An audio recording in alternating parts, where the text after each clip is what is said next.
Despite telling her coaches that she was done between the fourth and fifth rounds of her UFC fight with Amanda Nunes on Saturday night, Raquel Pennington was sent back out for the fifth and was ultimately dispatched by TKO. She was left in a pool of her own blood and suffered a broken nose.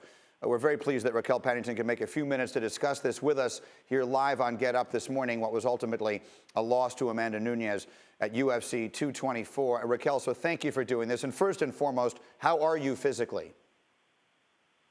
I'm doing well. I got bumps and bruises, but, the nose looked worse than what it was. I actually just received 3 stitches in my nose. And so then take us back to that moment, if you would, please, because we reacted to it strongly here, and so did a lot of people across the country. What did you say to your corner after the fourth round, and what did you mean? There's a lot that plays into that, and a lot of people are never going to understand unless you're exactly in that position. It takes a lot for one to get into that octagon and to sit there and to have that trust and that bond between coaches. In the first round, I obviously previously broke my leg. And for one, let me start by saying that I give all props to Amanda. She came out, she executed a game plan. And, going into that fight, I felt more than confident, more than ready. We had a phenomenal camp. But when it came to it, I did go in there. I obviously suffered previously a broken leg.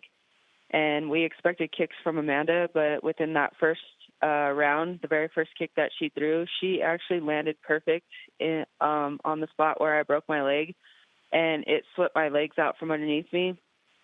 The pain was actually pretty terrible. When I stood back up, it kind of took everything I had to stand back up. It felt like my leg was fractured or broke all over again. And then she landed a second time, and the pain was just excruciating. So it was a game changer. It was pretty hard to kind of go in there with the game plan that we had. I really thought my leg was in a different position. So in the fourth and fifth round, when it came to it, it was just for me. I was getting frustrated, and I was giving up on myself. In that moment is when I needed my coaches. I obviously told one of my corners, because they alternate coming into the octagon, and I told one of my coaches I was done, and he told me not to give up on myself. I turned to the outside because my head coach was out there, and it was one of those moments where I just needed my coaches. And, when we locked eyes and they told me what they told me, there was a million words there. There's a bond that we have, and there's a trust that we have, to where it was just an athlete needing her coaches, needing her words, and they knew I was giving up on myself, and that I just needed that push. A lot of people have looked at this and suggested that your corner failed you that night. Amanda said that herself. Explain why that's wrong. Like I said, nobody's ever going to truly understand. Everybody can sit here, and it's easy to judge from the outside. You're going to hear one thing, and a fight's a fight, so they're going to all of a sudden come to the assumptions of that they failed me and everything else. But my coaches know me. They know me. They know the tone of my voice. They know the look in my eye. They know my demeanor. And, my coaches, they're not just my coaches. It's not like I just see them once a day and they're just training me or whatever. Like, we're our own little family. We have a bond. We've been in this for years together.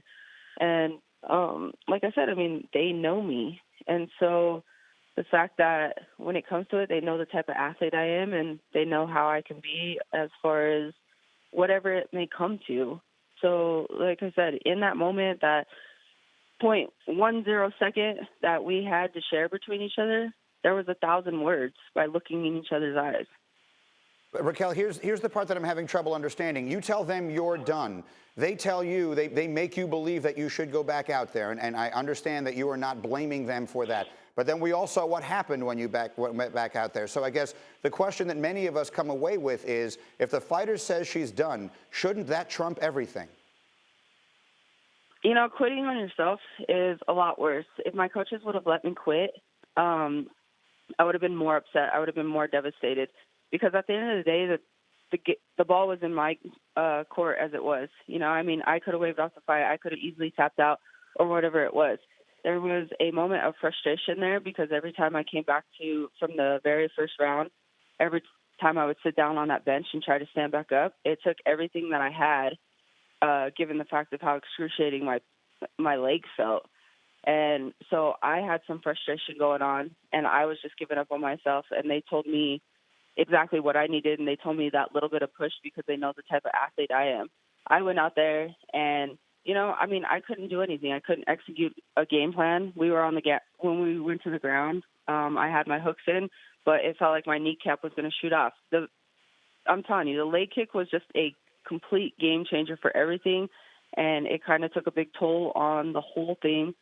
So, in the 5th round, I went out there, and things can still happen. But I went out there, and I obviously couldn't just work in general. So when she finally popped up, she dropped an elbow into my face. There was the blood going everywhere, and I actually started coughing on the ground because I was choking on my blood. So I kind of made a decision from there. I rolled over, and I was the one that covered up and was like, okay, this is enough. Raquel, I'm out of time. I hate to have to leave it there, but we are glad, first and foremost, that you are all right now, and we thank you for shedding some light on this. We hope we'll talk to you again. Thank you very much.